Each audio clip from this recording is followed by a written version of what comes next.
Perfecto, muy buenas tardes y bienvenidos a todos las personas que ya llegaron a la reunión de Zoom y a todas aquellas personas que van a ver esta sesión en la transmisión que tenemos en vivo en Facebook de Radix Education y a las personas que la van a ver en repetición también, bienvenidos al tema del día de hoy. Vamos a darles, antes de presentarles a nuestra invitada del día de hoy, que es una amiga muy cercana de nosotros, de Radix, a quien admiramos muchísimo, quiero platicarles un poquito de la maestría en liderazgo y educación que ofrecemos en Radix. Y bueno, justamente conversando un poco sobre la educación, conversando un poco sobre lo que nos atañe hoy en día a los educadores, es justo imaginarnos el futuro y imaginarnos un aula donde el estudiante no solo recibe información, sino que viva el aprendizaje. Y es ahí donde tendríamos que empezar a discutir que la educación no solo se limite a lo que viene en los libros de texto, sino que se expandan a experiencias prácticas, experiencias transformadoras, experiencias personales incluso, y que no solamente modifique la vida individual de cada estudiante, sino que generemos comunidades. Al imaginarnos eso, bueno, decidimos que era tiempo de abrir una maestría en liderazgo y educación para que todos ustedes adquieran las herramientas justamente para ser esos agentes de cambio innovadores en sus diferentes instancias, escuelas, en sus diferentes puestos como profesores, educadores, líderes de planteles, etcétera.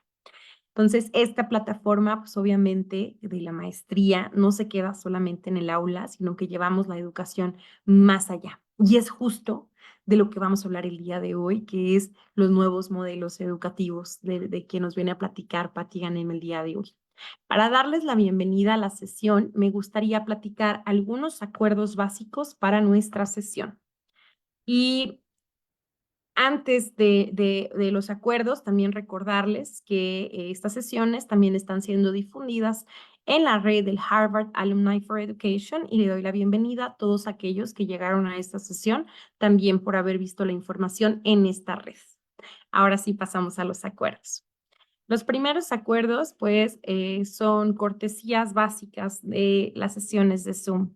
La primera es activar nuestra cámara en medida de lo posible para poder interactuar de forma más adecuada.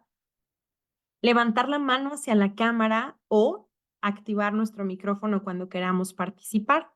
Mientras no estemos participando, hay que silenciar nuestro micrófono para permitir que la sesión avance de manera adecuada y utilizar el chat también está permitido para expresar dudas, reflexiones, incluso dudas o preguntas que pudieran ir surgiendo durante la sesión. Hay invitaciones que les hacemos el día de hoy. Recuerden que estas sesiones de Zoom son una corresponsabilidad entre ustedes y nosotros. Les pedimos también tener presencia plena, es decir, que estemos completamente en este momento prestando atención y compartiendo lo que nos vienen a enseñar el día de hoy. Mantener la mente abierta para escuchar algo diferente a lo que ya sabemos o empezar a deconstruir nuestros conocimientos previos y enriquecerlos. Practicar la escucha activa y finalmente el corazón abierto también para recibir toda la información que vienen a compartirnos el día de hoy. Entonces, vamos a abordar el tema con nuestra invitada que estoy por presentarles y al final tendremos un espacio alrededor de 10, 15 minutos para poder hacer preguntas, comentarios, cualquier tipo de situación que queramos compartir como educadores, vamos a tener ese espacio al final. Entonces, les presento el segundo webinar de nuestro ciclo de webinars que tenemos el día de hoy, que se llama Aprendizaje a través de la experiencia, nuevos modelos educativos, con nuestra querida amiga, la doctora Patti Ganem. Ella es doctora, permítanme, ella es doctora en medida, diagnóstico y evaluación de la intervención educativa por la Universidad Anáhuac. Es maestra en pedagogía terapéutica superior por la Universidad Pontificia en comillas, Madrid, España.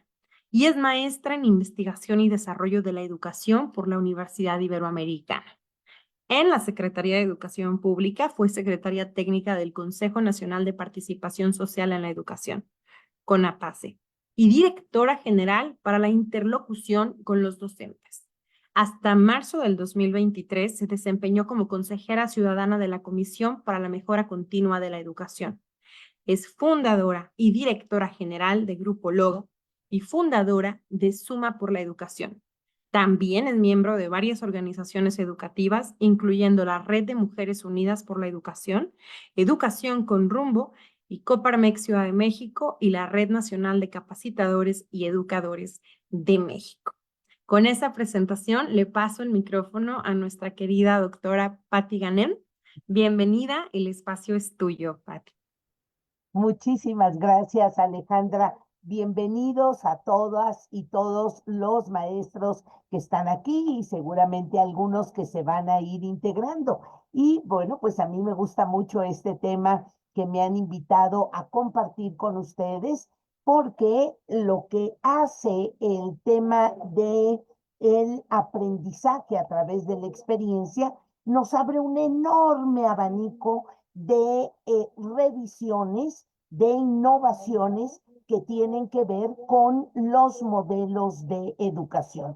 De tal manera que el asunto de ver una escuela, de ver un aula, de ver un museo, incluso seguramente alguno de los participantes que vayan a cursar la maestría o que le estén cursando, están interesados más en otras experiencias educativas que no necesariamente son las escolares.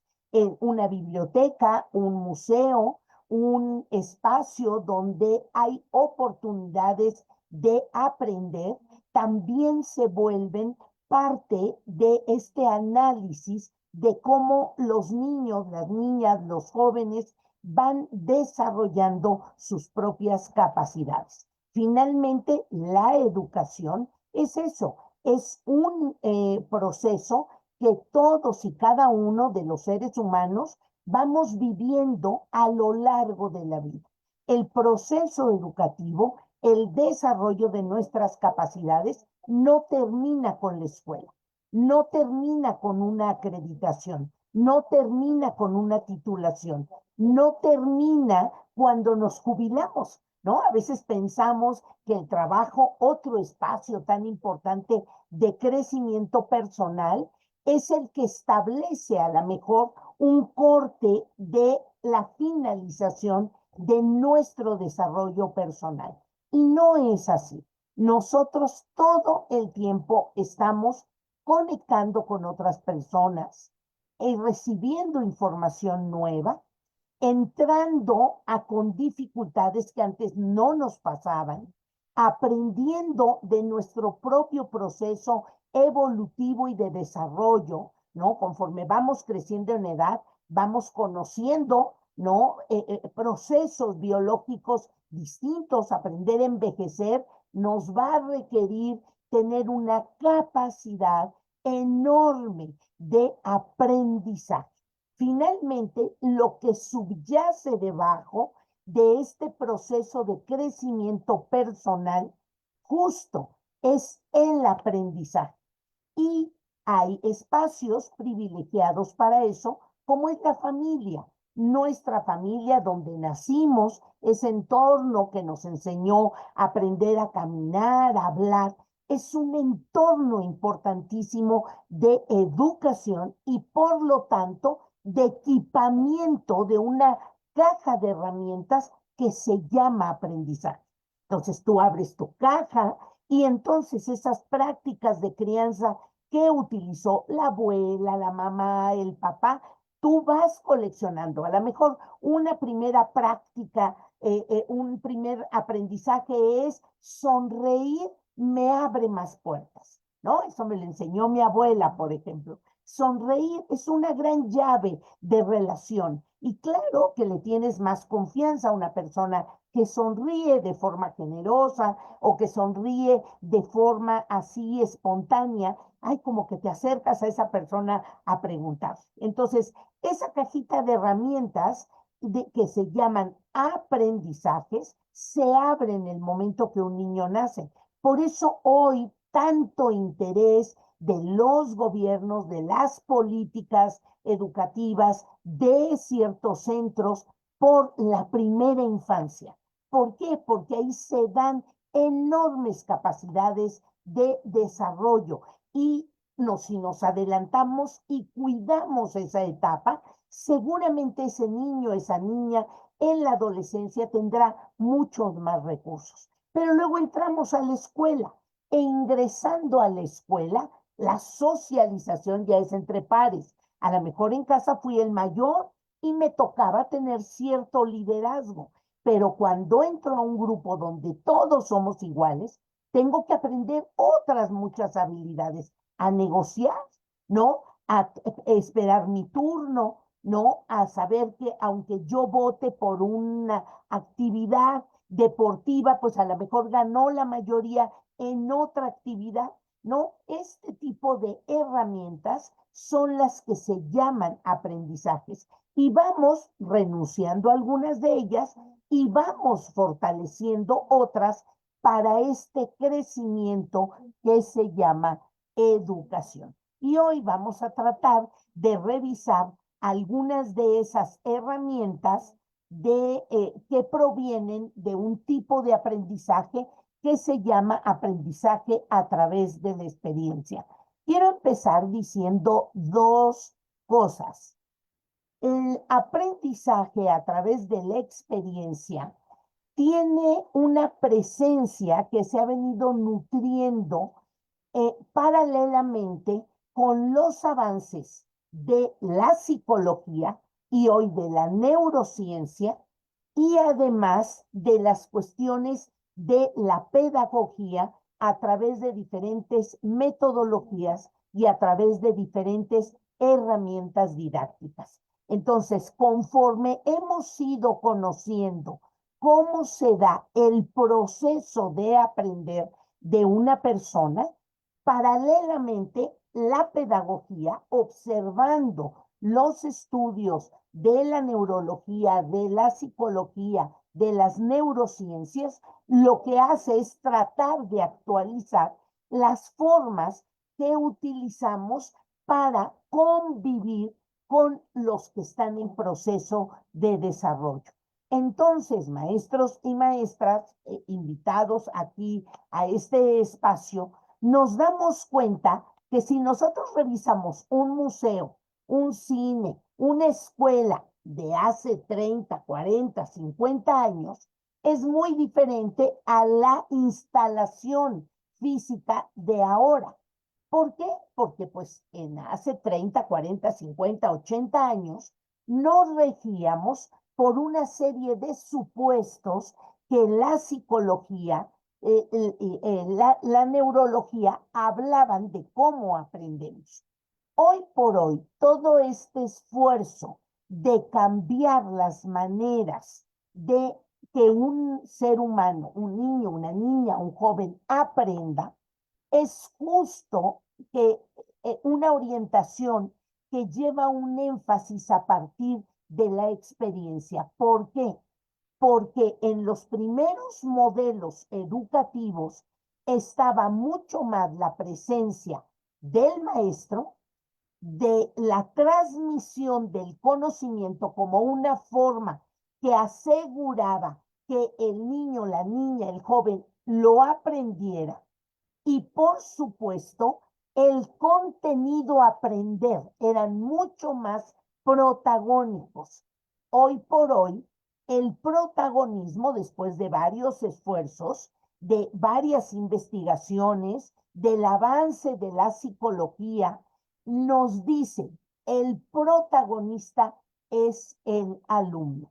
Por lo que cuando hablamos de un aprendizaje a través de la experiencia, las premisas que rigen cualquier modelo que subyace y tiene su metodología, los principios son, se aprende con lo que se hace.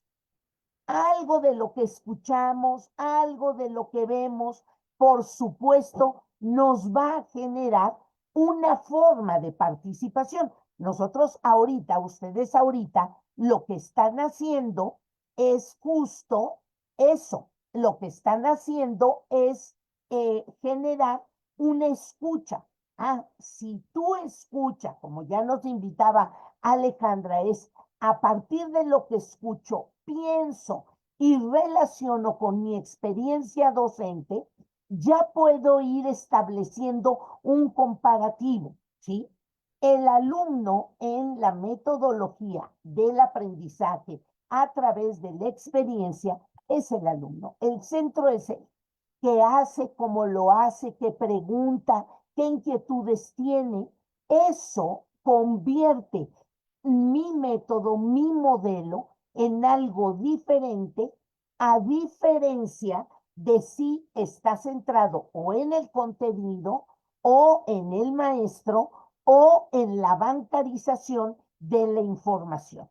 Y otra de las premisas es, no solo se aprende lo que se aprende, sino cómo se logra ese aprendizaje.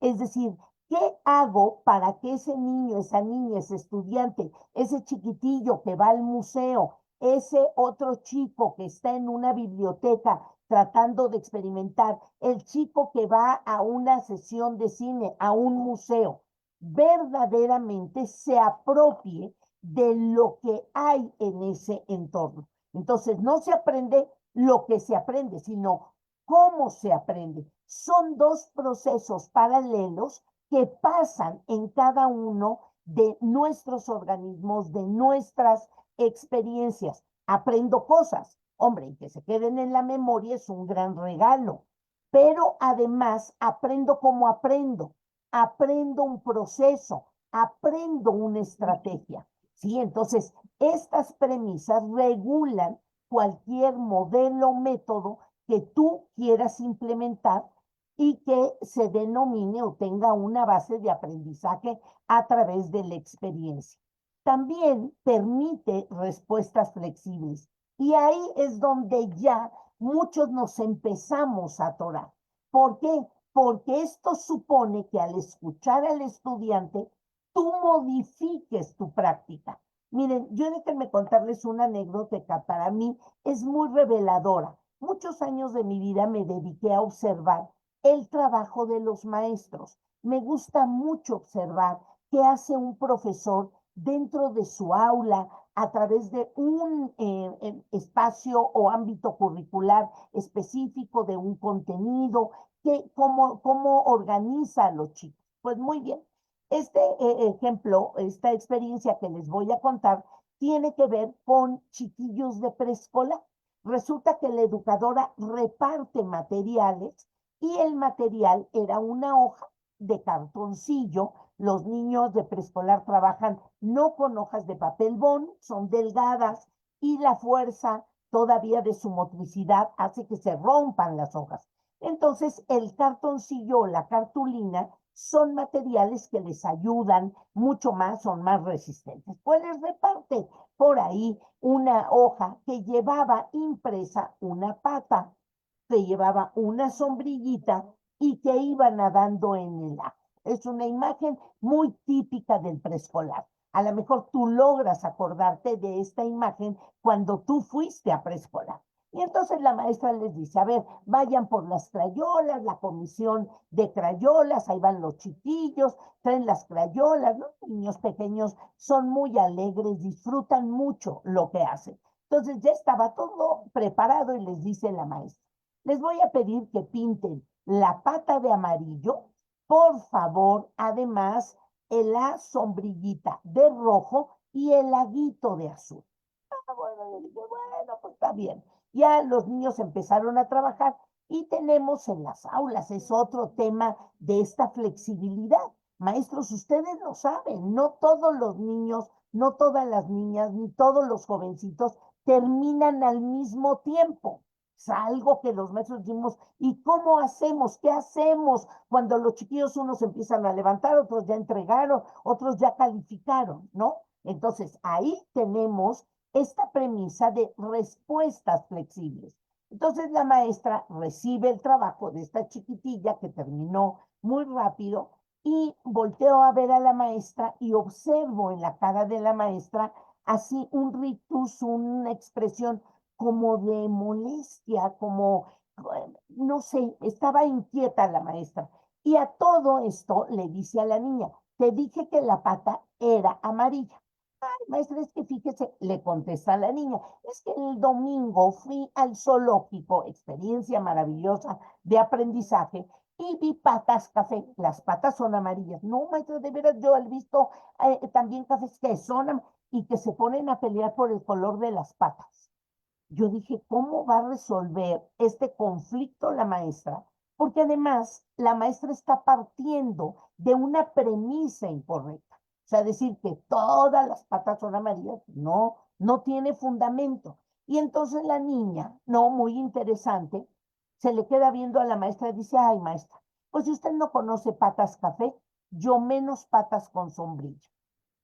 Me impresionó la respuesta de la niña.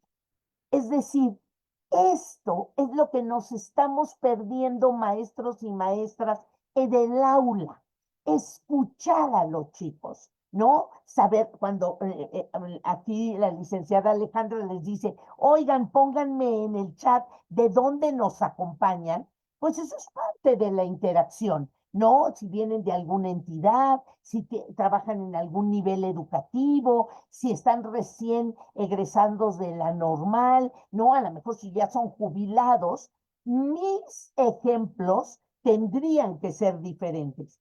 Eso se llama respuestas flexibles. ¿Por qué? Porque tiene un gran impacto en que nuestros estudiantes aprendan a partir de mi flexibilidad la diversidad.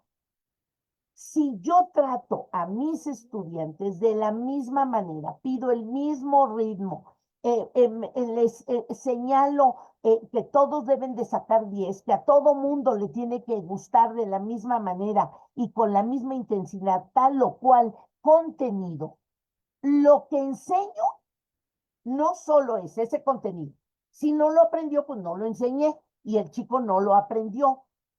Va a aprender cosas sí, que no le gusta eso que le enseñé, pero además va a aprender que si no responde a los cánones igualitos que establezco como maestro, no tiene incorporación.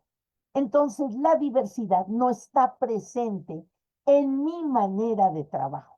Entonces, cuando hablamos del aprendizaje a través de la experiencia, hablamos de observar si verdaderamente estoy generando una metodología para que el alumno haga. Si verdaderamente en mi actuación el centro es el alumno. Si verdaderamente estoy en paralelo advirtiendo cómo aprende lo que aprende, ¿sí? Y qué proceso sigue para aprenderlo. Pero además también tengo que hacer una revisión muy profunda de las respuestas que yo doy o que ellos dan, ¿sí? Porque nutrirnos de lo que pasa en un aula, verdaderamente eso enriquece el trabajo. Y por supuesto, la innovación permanente es característica de un aprendizaje por experiencia. Los maestros decimos, ay, no aprendió. Fíjate, tengo esta parte de mi programa que el chico todavía no se apropia. A ver, ¿qué cambios voy a hacer? O sea, no damos justificaciones superficiales como, no, bueno, es que ahora los chicos son muy inquietos, ahora no ponen atención, ahora los chicos son así como de cristal, de todos se enojan, abandonan la tarea muy rápido. La respuesta es, ¿qué voy a hacer yo? ¿Cómo trabajo? ¿Qué hago? ¿Cómo interactúo con una generación? Claro que tiene que ser diferente, pues si a ti y a mí, digo, los maestros que ya están sobre la quinta rodada o sexta, no, nos amarraron como tamal, ¿sí? Y la experiencia de interacción fue tardía, ¿no? Y todos, una educación por obediencia. Ah, bueno, pues entonces así actuamos, así respondemos. Los chicos de hoy ni los amarran como tamal, los sacan a los 2 días de nacidos al súper, les dejan tomar decisiones desde que el chiquillo ya se sienta, ¿no? Entonces, ¿qué pasa? Eso hace que nuestra metodología tenga que estar innovando permanentemente para garantizar ese proceso de crecimiento educativo que se soporta en el aprendizaje. Y finalmente, las expectativas de los nuevos modelos curriculares. Y maestros, es importantísimo advertir que aprender juntos, aprender en equipo, acordar, tomar decisiones, colaborar, tutorear los chicos más avanzados a los otros, son las maneras que hoy tenemos que incorporar en las aulas. ¿Por qué? Porque para reciclar la basura tenemos que reciclar todos. Para poder combatir el cambio climático, el exterminio de las especies, vamos a tener que trabajar todos en equipo. O sea, esto no es de uno. Si yo hago educación individualizada o individualista, voy a tener respuestas sociales individualistas y no voy a poder resolver la problemática que nos exige el mundo actual. Lo vamos a tener que hacer. Qué pena que nos vayan a tener que decir las autoridades, recicla la basura, no, recicla las hojas, aprovecha el material y que no los vayan a tener que poner de a fuerza. Yo recuerdo la última experiencia que a nivel mundial hemos vivido. Se acaban las bolsas de plástico y hay que utilizar bolsas recicladas. Hasta que no en los súper nos quitaron las bolsas, es que entonces dijimos, ay, bueno, está bien, ya me llevo mis bolsas recicladas y empezamos a comprar y tenemos ahí 4, 5, 6 que siempre las subimos y las bajamos. Pero, ¿por qué nos tienen que decir que es a fuerza? Es decir, la educación nos tiene que llevar a adelantarte a la diabetes, adelantarte a que traes algún problema de hipertensión. Eso es la gran prueba que el proceso educativo estuvo sustentado en aprendizajes a través de la experiencia. Y maestros, miren, ha habido muchos teóricos, muchos, no los voy a repasar, nada más puse por ahí alguna línea de tiempo porque pues yo como maestra normalista y luego también hice algunos estudios y luego he hecho algunas investigaciones y de repente me voy topando por ahí con algunos especialistas teóricos que lo citan en otras investigaciones. Y ahora que hice esta línea del tiempo, dije, muchos han trabajado sobre tratar de convencernos a todos los que tratamos de educar como papás, como maestros, como pedagogos, como investigadores, de que debemos de hacer cambios importantes. Pero de todos los estudios de todas estas personalidades y más, ha surgido una explicación histórica del proceso mental del aprendizaje. Para poder entender el aprendizaje basado en la experiencia, necesitamos entender cómo fuimos comprendiendo el proceso mental del aprendizaje. Y la primera construcción, digamos, general que fuimos adoptando desde la psicología y luego lo hicimos desde la pedagogía, es la explicación a través de la teoría conductual del comportamiento humano y del aprendizaje. De tal forma que ellos decían, si yo estimulo, la otra persona responde. Y sí, sí es cierto, si alguien me pega, no, pues ahí me va a doler, ¿no? O si alguien me invita una paleta, pues a lo mejor voy a aceptar o no voy a aceptar.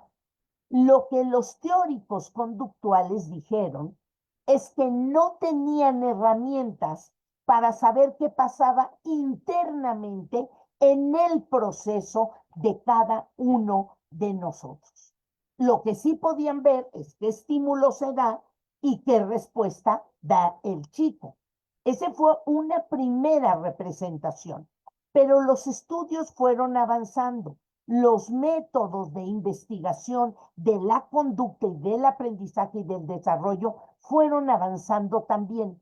Y bien vino todas las teorías de el proceso de percepción o los procesos perceptuales. De tal manera que nos dijeron, oye, estimulas, algo pasa internamente en el chico, en la chica, y da una respuesta.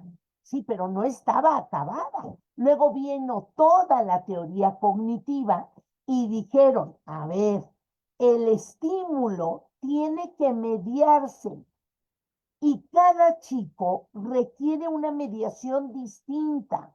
Hay chicos que nada más decimos, saquen los colores y se entusiasman. Otros dicen, "Ay, ¿qué vamos a hacer?". Hay algunos chicos que tú les dices, a ver, necesito 3 voluntarios. No saben para qué, pero rápidamente dicen yo. Hay otros que dicen, no, yo primero voy a oír para qué quiere voluntarios el maestro. Es decir, el estímulo tiene que ir acompañado de tu mediación para que se procese de una forma mucho más adecuada.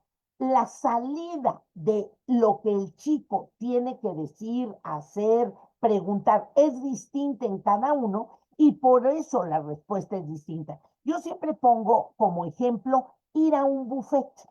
Tú vas a un buffet y tú nada más observas 5 minutos. Nadie empieza ni por lo mismo, ni con la misma cantidad, ni hace las mismas combinaciones. El estímulo es el mismo, es un buffet y es lindo y está lleno de cosas que se te antojan todas. Bueno, pero ¿cómo procesas? No te comes todo, hay cosas que no te gustan.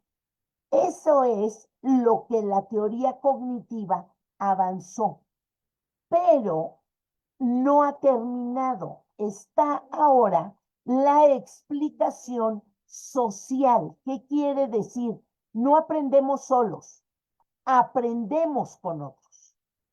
Del proceso del otro, de las estrategias del otro, es que surge ahora todas las teorías sociales o sociocríticas que estamos tratando de incorporar. Y no es que haya un corte así con cada uno de los teóricos, no, de la combinación que cada uno de nosotros hagamos de todo lo que implica aprender, pues surgirá prácticamente tu modelo. Yo les dejo esta presentación con el propósito de que si ustedes tienen más interés en algún teórico conductual o humanista desde la percepción o cognitivista o desde el aprendizaje social o de la pedagogía sociocrítica, y ahí algunos exponentes, algunos líderes de esas teorías, pues aquí queda. Pero es importante ir profundizando, ir viendo cómo explican justo de cómo se da el aprendizaje. En ese sentido, cuando hablamos de un aprendizaje experiencial o un aprendizaje basado en la experiencia, tenemos que hay como 2 grandes pilares. Hay premisas que yo ya cité al principio, pero los 2 pilares que sostienen un aprendizaje por la experiencia es aprende y desarrolla capacidades, habilidades. No solamente aprende información, entonces no es aprendizaje con base en la experiencia.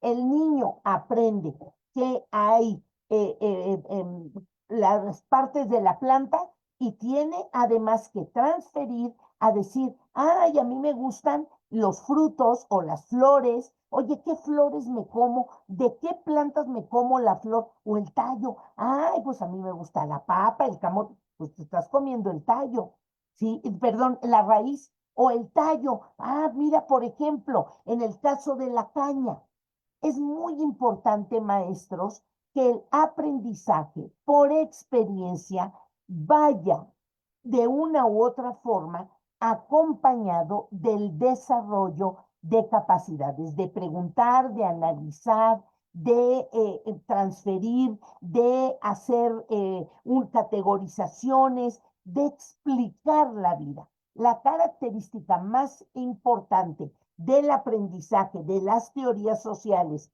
y de las teorías o de la pedagogía sociocrítica es que el chico traiga la vida al aula o traiga la vida a la casa o traiga la vida al museo y desde ese espacio le explique.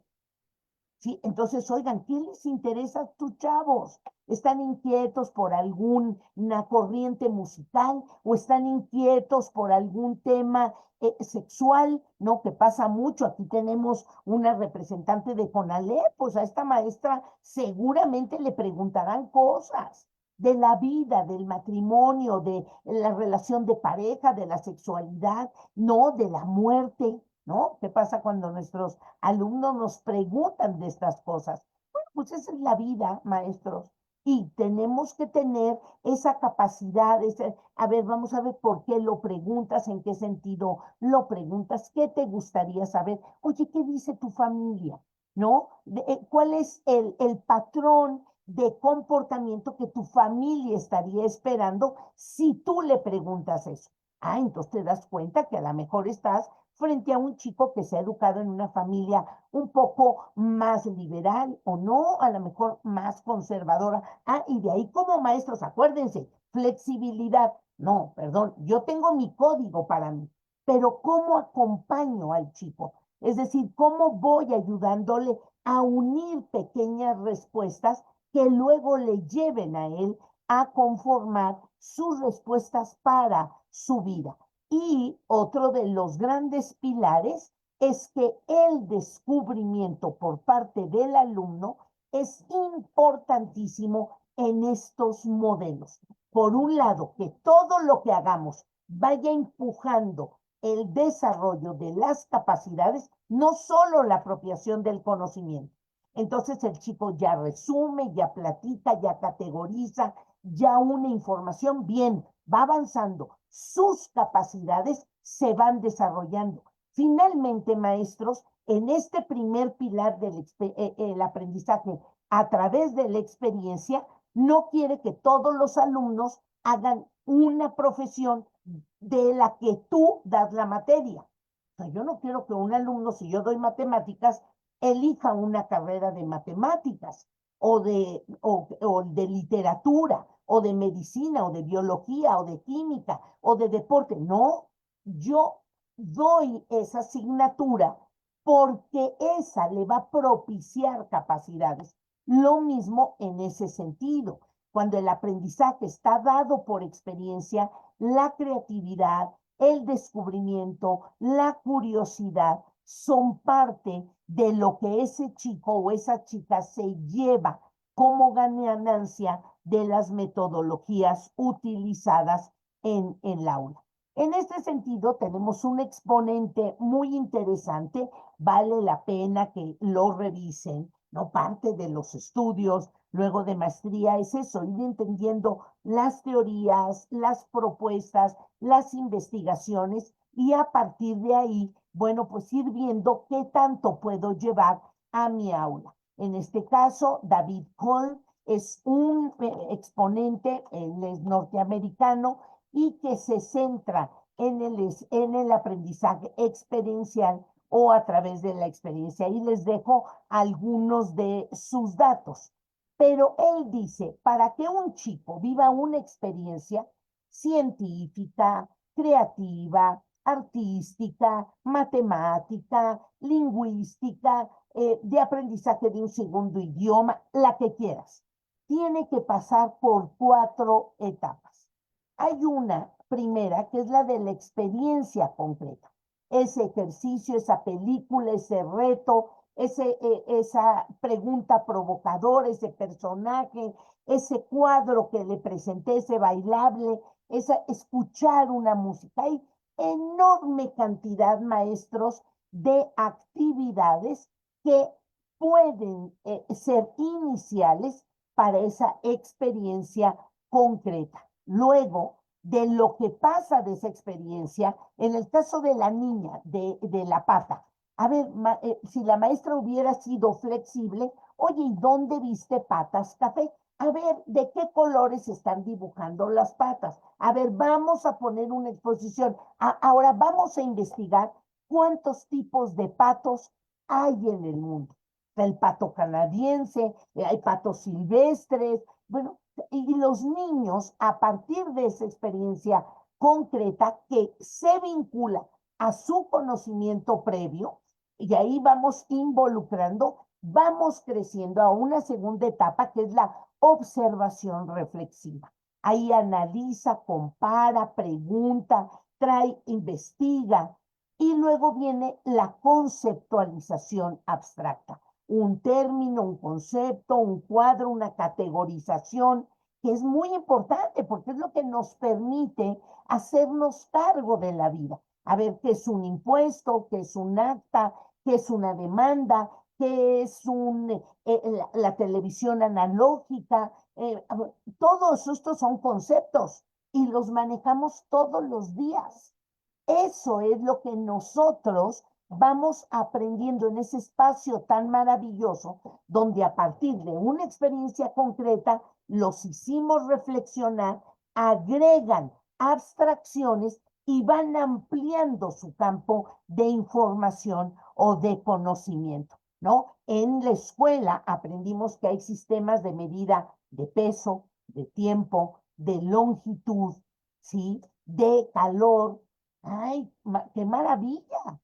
Es decir, hay muchos sistemas de medida de acuerdo a el elemento que yo esté midiendo.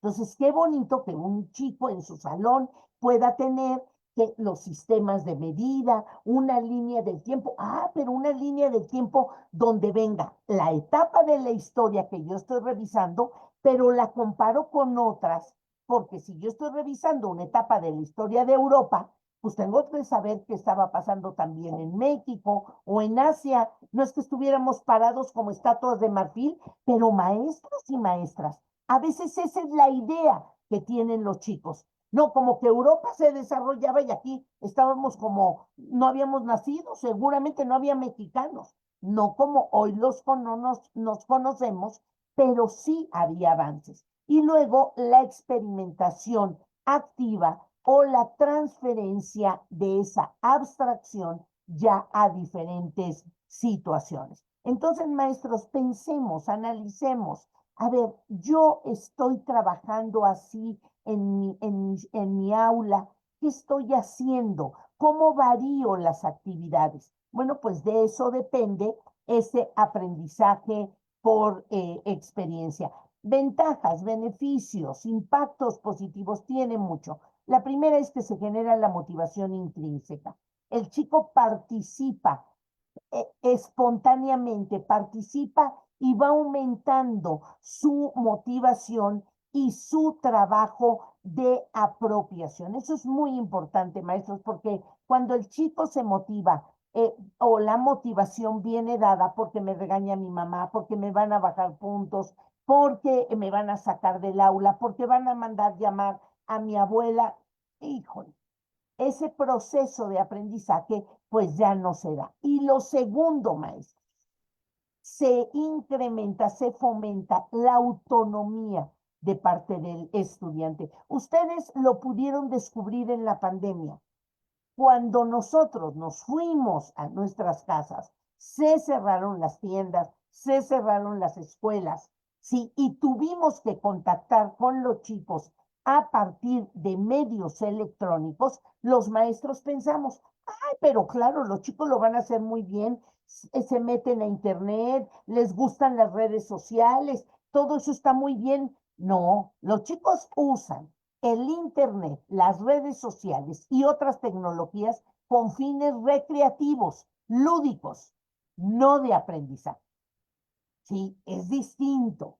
Entonces, el maestro tenemos que ir viendo cómo usamos la tecnología precisamente para fomentar esa autonomía de investigación, de indagación, de búsqueda de información, etcétera, etcétera. Más beneficios. El trabajo sistemático colaborativo. Maestro, de verdad, no es impensable tener 20, 30, 40, 60 muchachos o alumnos y que cada uno esté aprendiendo en lo individual. Se está perdiendo al otro. En cambio, cuando cada uno dice, comparte, menciona su estrategia, el trabajo del descubrir que los otros son valiosos se da mucho más rápido. ¿Y saben qué?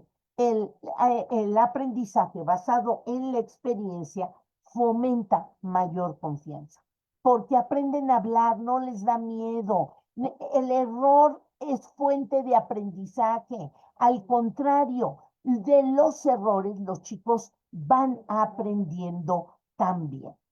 En ese sentido, también otra de las ventajas es que prepara competencias para el mundo reales, lo que se va a necesitar, y acelera el aprendizaje. Muchos maestros me han dicho, ay maestra, es que si de cada contenido o paquete de contenidos vamos haciendo una experiencia, no acabo el programa. Primero, tienes que saber la interrelación, por eso uno de los modelos, son tres grandes modelos basados en la experiencia, es el trabajo por proyectos, porque un trabajo por proyecto vincula muchos contenidos de diferentes áreas curriculares.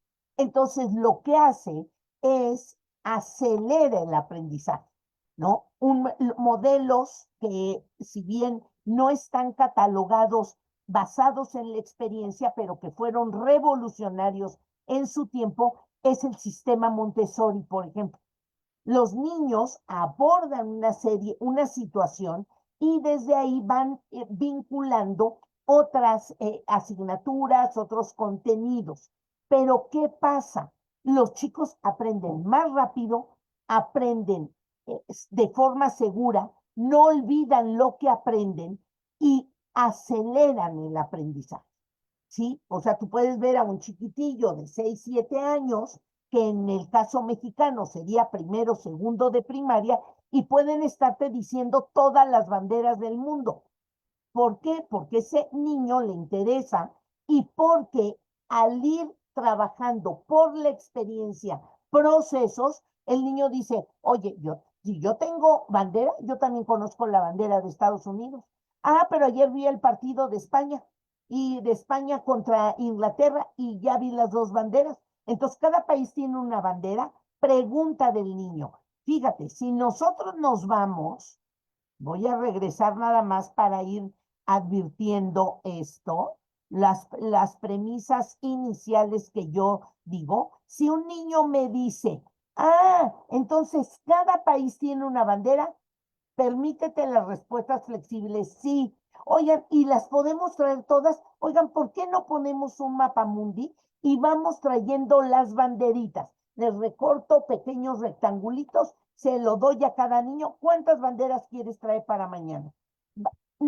¿Es materia del plan y programa? No, pero surge. Y eso va a darle muchos más elementos, como nos dice el aprendizaje por experiencia, ¿no? Que vimos las 4 grandes etapas donde propicio una experiencia concreta, de ahí surge la reflexión del chico, seguramente preguntas lo que es una bandera, cuándo surgen, qué objetivo tiene, y de ahí transferencia. Cada país tiene su bandera. Entonces, maestros, esto es parte de los beneficios que tiene el trabajo por experiencia. Y vamos a ver si es cierto. Ustedes están viendo una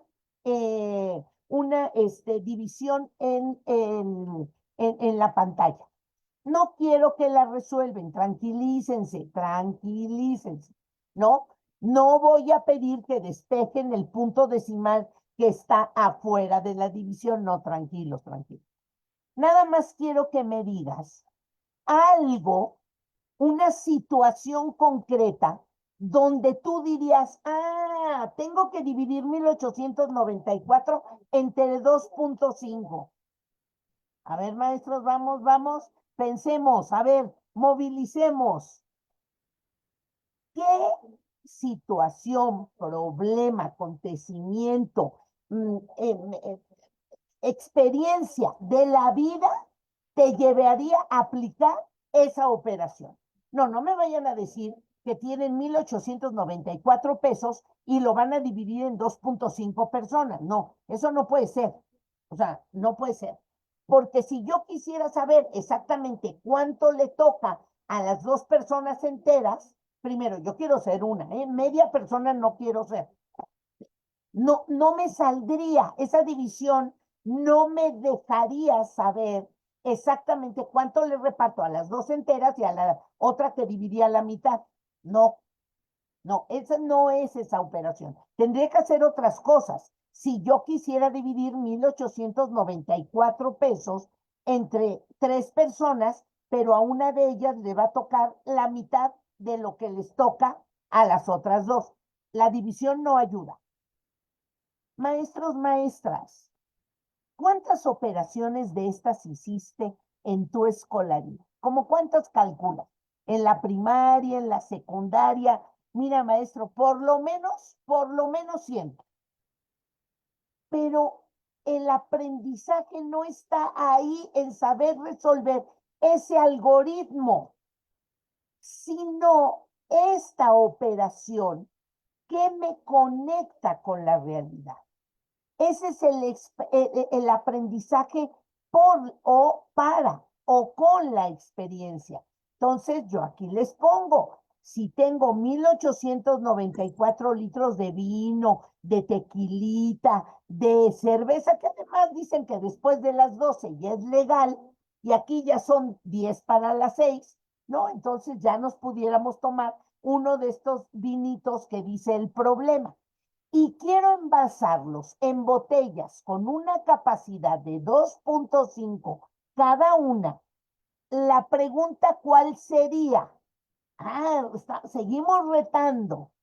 ¿Cuántas botellas de vino voy a llenar? El cociente, el resultado, me dice cuántas botellas lleno. Y si me sobra, ¿qué me sobra? Vino. Eso que sobra me lo voy a quedar yo. Las botellas las vamos a repartir entre todos los que estamos aquí. Pero entonces entiendo que una división, una multiplicación, una suma, no es porque la hagan. Maestros, ¿cómo cuántas veces hiciste raíces cuadradas y cúbicas en el salón de clase? Yo, Patricia Gane Malalcón, y lo dejo aquí, incluso andar corriendo por ahí en las redes, no la sé hacer, no la sé hacer. Me lo explican, te hago 2 o 3 ejercicios. Pasan 2 o 3 días y la respuesta, cuando yo dije, bueno, ¿y por qué no me las puedo aprender? Es que no sé dónde se aplica. Yo no sé si se apliquen los cálculos de tensión de los sostenes de un puente o en alguna parte del coche hay algún cálculo de los engranes, la tensión, el freno, no lo sé, pero en algún lado se usa. El aprendizaje por la experiencia tiene como cuarto momento la transferencia, me tiene que explicar la vida. Entonces, si tengo cuántos metros de listón y quiero hacer moños, ¿no? ¿De qué longitud de cortes de listón? ¿Cuántos moños formaré? Y podemos usar la misma división. Tengo 1,894 metros de listón y quiero hacer moños de 2,5 metros porque voy a decorar con esos moños los salones de clase. ¿Cuántos moños forman? Entonces, la división ya no queda ahí o los ejercicios de una manera aislada, sino que van teniendo significado. Por lo que las características del aprendizaje experiencial no es la base del estímulo para el aprendizaje. Un chiquito que aprende, un joven que aprende así, maestros, no los paramos nunca. Los alumnos participan en la construcción de su experiencia de forma activa y les salen más preguntas y y van buscando. La experiencia es un proceso integral que involucra preguntas, forma de observar lo que los otros hacen, etcétera, etcétera.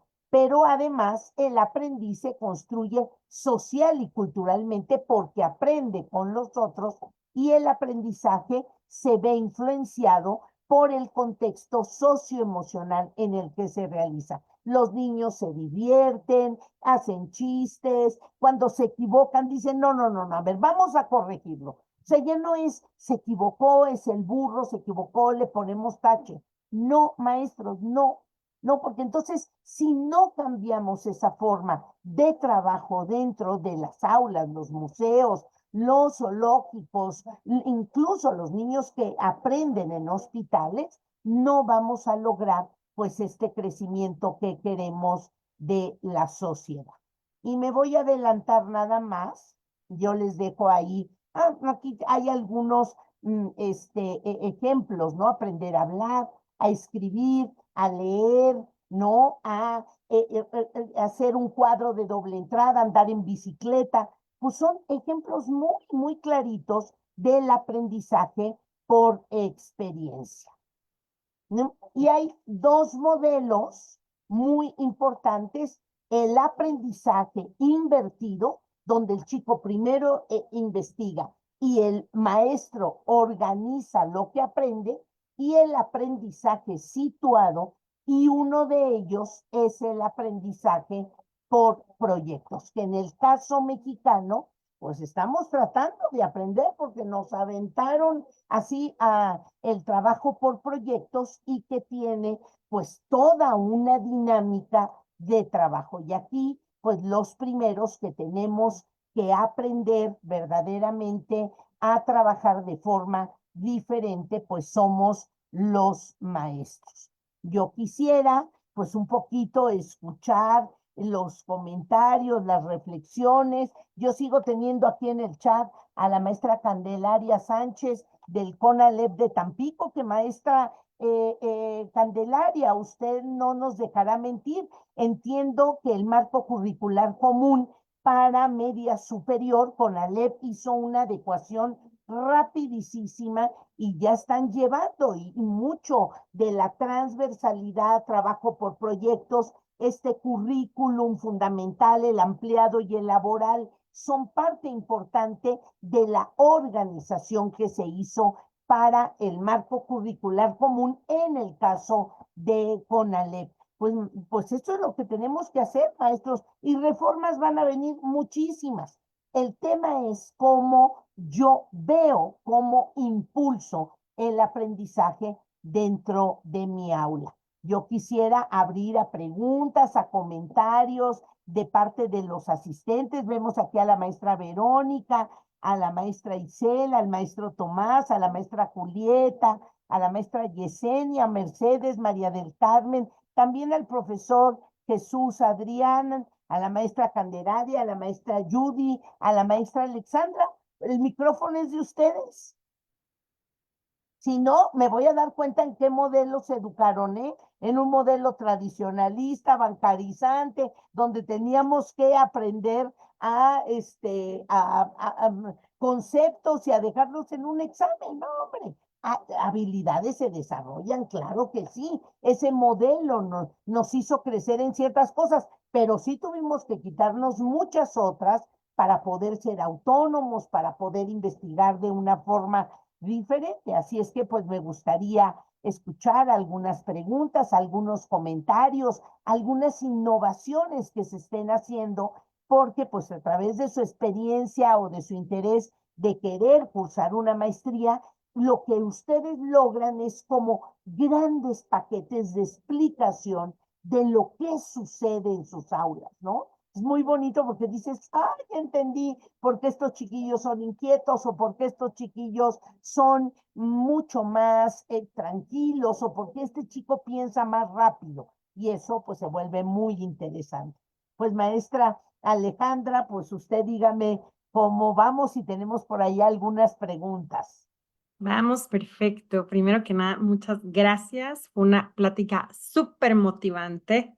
En el chat de el Facebook, donde se está transmitiendo en vivo, mandaron felicitarte y muchas gracias por compartir, y que es la plática más interesante que han escuchado en los últimos meses. Por ahí te dejaron un Muchas gracias. comentario. Y también tenemos preguntas que las personas que se registraron previamente enviaron. Voy a empezar con dos de esas y abrimos foro para que los asistentes puedan hacerlas en vivo. Aquí nos dejan una pregunta muy interesante, Patti, que dice, ¿cuáles tres estrategias podrías dar a los centros educativos para que los padres de familia tengan una participación activa en estos nuevos modelos. Y que de paso digo que es importante involucrar a los padres de familia porque a veces son el enemigo número uno. Quieren al hijo disciplinado cuando la disciplina les coarta completamente el cuestionamiento y la creatividad. Te dejo contestarla. Y Ale, fíjate que me tocó cuando llegan los nuevos libros, que hubo, tú sabes, una enorme controversia, hablar con una escuela y les explicaba que es un modelo basado en proyectos, todo lo demás, y una mamá me dijo, no, sí, todo eso está muy bien, pero el niño tiene que aprender cosas. Es decir, creo que va a aprender conceptos y nomenclaturas y algoritmos, claro que va a aprender, pero el proceso que se vive es distinto. Por lo tanto, tres estrategias que yo recomendaría es grabar algunas clases donde los niños interactúen, pregunten, etcétera, y luego citar a los papás de ese grupo y que los vean trabajar, que ellos observen la metodología basada en la experiencia que estamos implementando. Esa es una. Otra que me parece muy interesante es ponerlos a trabajar a los papás. Es decir, yo citarlos a una sesión y trabajar algún contenido, algún proyectito, algo. Y que ellos vivan en carne propia qué es el aprendizaje basado en la experiencia, de tal manera que puedan dimensionar qué es lo que está pasando en el aula. Otra forma indirecta no es que vean a sus hijos, saben por qué y depende, ustedes conocerán a sus papás. El aprendizaje basado en la experiencia hace surgir las capacidades de los niños. Y hay algunos chiquillos que por el modelo familiar las tienen más opacadas. Entonces los papás se dan mucho y rápido cuenta que su hijo no habla, que no participa, que no interactúa. Y eso les genera a veces muchísima ansiedad. Entonces, si ustedes ven que puede suceder eso, hay clases en el internet, en la red, donde vemos a los niños trabajar, otros niños, otros de otros lugares, pero ven trabajar a través de la experiencia. Entonces, sería una parte previa, así van a trabajar sus hijos, cuando los niños ya vayan avanzando en el dominio de la participación, de no avergonzarse, de equivocarse, de que los niños no se burlen, que trabajen más en horizontal, que se ayuden, grabamos una clase y se las pasamos a los papás y podemos concluir con una experiencia de hacerlos vivir este tipo de aprendizaje. Serían tres de las estrategias que yo recomendaría. Perfecto, muchas gracias. Otra de las preguntas que tengo por aquí de la gente en el registro es, ¿cómo podríamos fomentar el aprendizaje a través de la experiencia en adolescentes? Yo creo que con los adolescentes parece mentira, pero es mucho más fácil. Lo que sí debemos de partir de diagnosticar un poco, de averiguar cuáles son los temas de interés. ¿Es la moda? ¿Es la música? ¿Son los artistas? ¿Es el baile? ¿Qué les interesa a los chicos? A los chicos les interesan muchas cosas. A veces despatarradas. Digo, a nosotros no se nos ocurriría. No, cómo funciona un vapeador o por qué dicen que los vapeadores le causan mucho más daño en el organismo. Bueno, pues por ahí empiezo.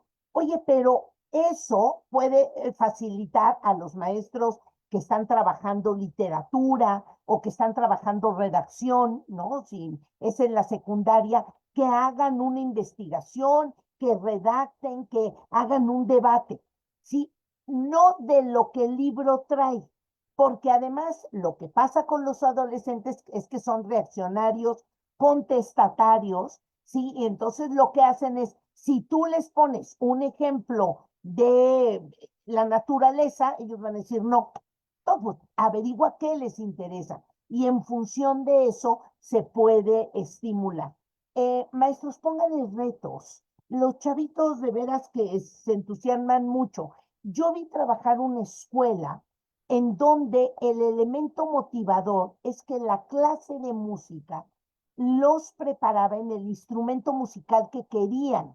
O sea, no solo el instrumento de viento, que es el que hacemos nosotros de tocar la flauta, maestros. Eso ya debe de terminar. Hay chicos que les gusta la percusión, otros diferentes tipos de instrumentos.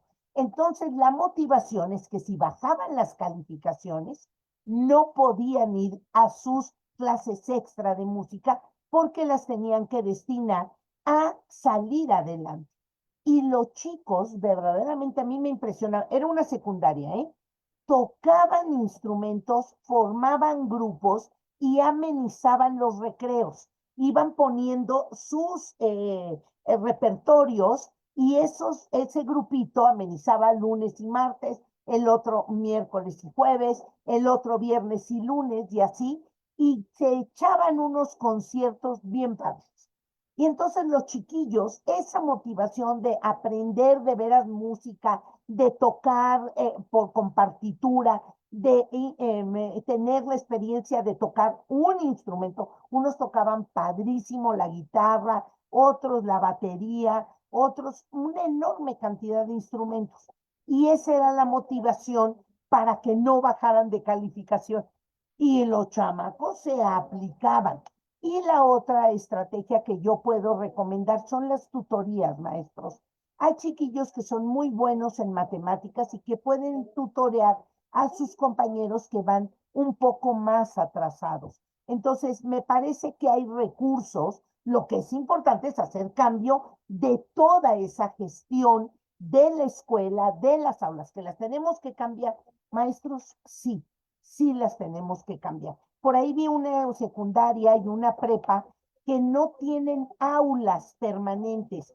Los chicos van a su aula de matemáticas, a su aula de geografía, a su aula de laboratorio de idiomas y se mueven. Eso ayuda mucho. Entonces sí se tiene que pensar en cómo hacer esos cambios de la lógica institucional para que los chicos se sientan más motivados. Muchas gracias, Patti. Dejo el espacio para alguna pregunta. Si quiere alguien hacer una pregunta, por ahí vi que Adrián puso una pregunta en el chat. Adrián, no sé si quieras compartirla aquí públicamente. ¿A qué te refieres con el uso lúdico de la tecnología y el rechazo a esta para poder conversar al respecto? Hola, hola, ¿me escuchan bien? Sí. Gracias. Pues antes que nada agradecerle a la doctora Patricia por la charla que nos ha compartido por estos temas tan importantes. Sí, me refiero justamente a este uso lúdico que se le da a la tecnología a través, como lo resaltaba la doctora en su conversación, con videojuegos, con, uso que no va destinado específicamente o orientado específicamente al aprendizaje. Me parece que como parte de las actividades cotidianas de nuestras y nuestros estudiantes, pues eso también forma parte de pues esas dimensiones en las que se desenvuelven, ¿no? Esas dimensiones de vida, como lo pongo acá en el comentario, y creo que también me parecería importante eh, reconocerlo como tal y reconocerlo como pues un punto de partida a través del cual con modelos como el que nos expuso bien acá la doctora, pues podemos orientar hacia los aprendizajes. Entonces, pues mi pregunta tiene la intención de que la doctora nos pueda profundizar un poco más al respecto, pues en esa importancia del reconocimiento de todas estas dimensiones de vida de nuestras y nuestros estudiantes.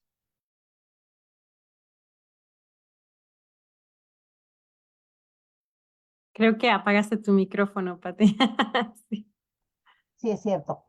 Muchas gracias, maestro Jesús Adrián. Tiene toda la razón. Yo creo que la incorporación siempre de materiales, de innovaciones, tiene que ser progresivo, paulatino y siempre creciente, ¿no? Efectivamente, conocer las plataformas, conocer los programas, los canales, los espacios que los chicos trabajan es muy interesante. Fíjese que a mí me tocó ver a unas maestras de primaria y a otros de secundaria darse cuenta que el TikTok es lo de hoy para los chavitos, ¿no?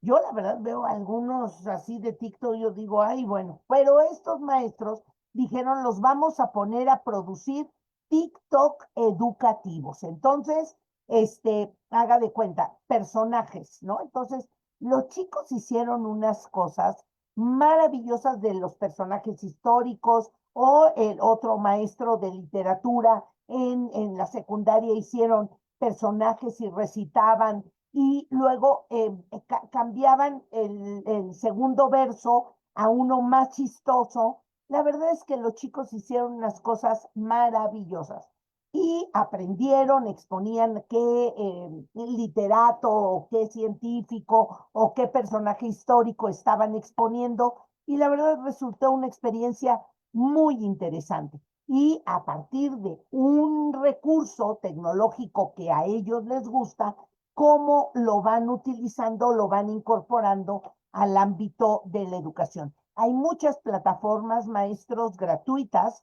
en sus versiones a lo mejor más rústicas, ¿no? Por ejemplo, el Rubrik, si ustedes quieren que los chicos se autoevalúen, o algunas plataformas para evaluar y que concursen. El otro día conocí una que tiene que ver con el Basta, no hombre, divertidísimo y verlos trabajar a los chicos, creo que es un gran recurso. Y ver qué canales ven, a dónde se meten, es muy importante para irlo aprovechando en el ámbito educativo. Totalmente de acuerdo, maestro. Muchas gracias, Pati. Si hay alguna otra pregunta en los integrantes de la sala, dejo abierto el espacio.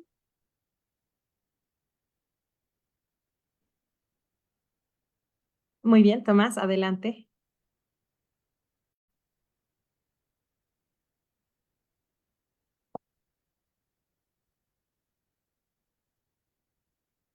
Tomás, ¿nos escuchas? Listo. Sí, muy buenas tardes, doctora Buenas Patricia. tardes. Gracias por todas esas orientaciones y complementar siempre el proceso de trabajo de los compañeros maestros.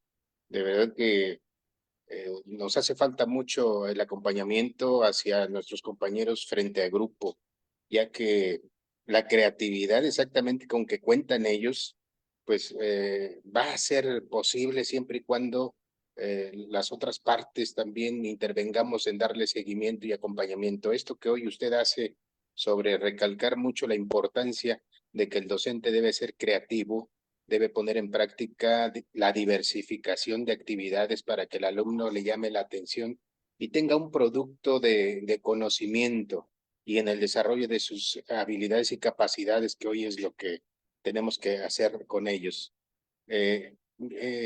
Todo esto, nuestros docentes tienen creatividad, son creativos. Lo único que tenemos que hacer es orientarlos hacia dónde tienen que dirigir el proceso de sus actividades y las estrategias que tienen que utilizar para poder encaminar el proceso de aprendizaje de nuestros niños. La verdad que ahorita con esto de lo que es la consecuencia emocional después de la pandemia, hoy tenemos complicaciones para poder aterrizar los aprendizajes con nuestros niños.